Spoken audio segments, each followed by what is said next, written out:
Well, hello there, brothers and sisters of WoT Blitz Universe. You're watching WoT Blitz Addict again. Welcome back to the channel.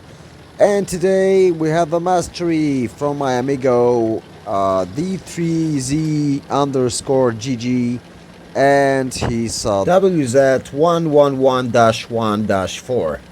Tank itself is a typical Chinese heavy with big alpha gun, derp, and so on, but it's like similar to Russian ones. It has quite nice mobility, big alpha gun, but the gun dispersion is totally worthless, as usual with those Russian and Chinese guns. But as you can see, they decided to push the medium flank, which I think was quite good idea, because they Reds had the advantage of one medium tank. They have a tank destroyer. Reds have 3 mediums and light tank, and also 3 heavies, as well as our amigos team. So especially if you're in a heavy tank, it's a good idea to push on medium tanks if and only if you're pushing like with a whole team. Because if you can clear the mediums, which are the biggest threat for you as a heavy tank, you will have way easier situation to clear the heavies, the red heavies, because they won't have those pesky medium tanks. And the traverse speed of this tank isn't bad, but it's still a heavy tank. It's not like epic, it's not a medium, not even close. But as you can see, it's 5 on 5, and suddenly Reds kind of pincered them in this little corner here, and as you can see, they are trying to flank around this one behind, which is dealing with the guy who was probably AFK at the beginning, I guess, because maybe he was camping at the spawn, but I'm not sure about it. But still, he was cleared, so it's 5 against 4.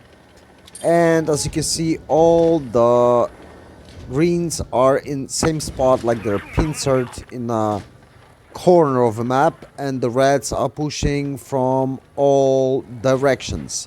So it's not the best situation, but as long as he can get some damage, get some shots without taking shots, which he does, it should be fine.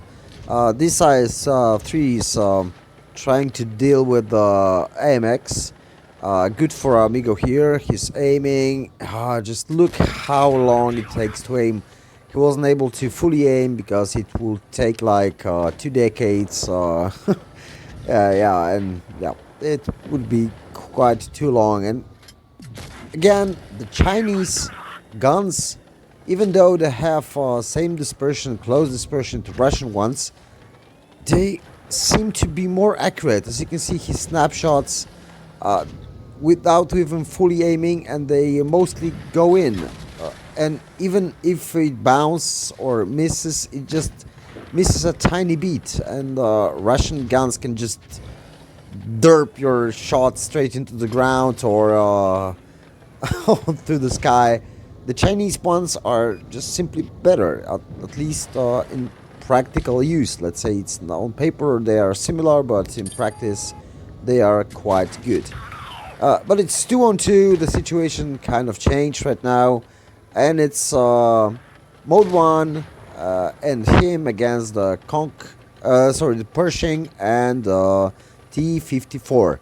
The biggest threat right here is the T-54, of course, because of DPM. It really depends on which gun he uses, but still it has quite nice armor for a medium tank.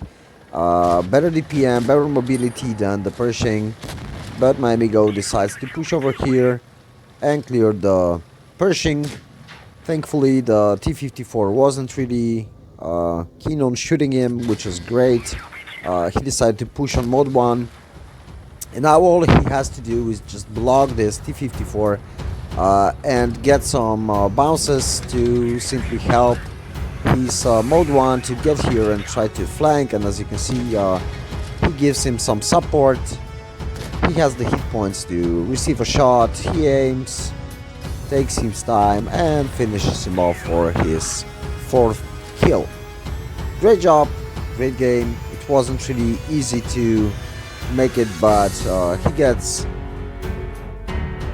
an ace badge, of course, Top Gun, High Caliber, and Master Gunner. So great game. 1354 base XP, which is good. Over 5000 damage. Great game. Thanks for sending me this game. And that's all for this episode. Take care, bye bye, subscribe, like, share, and catch you all on the battlefield.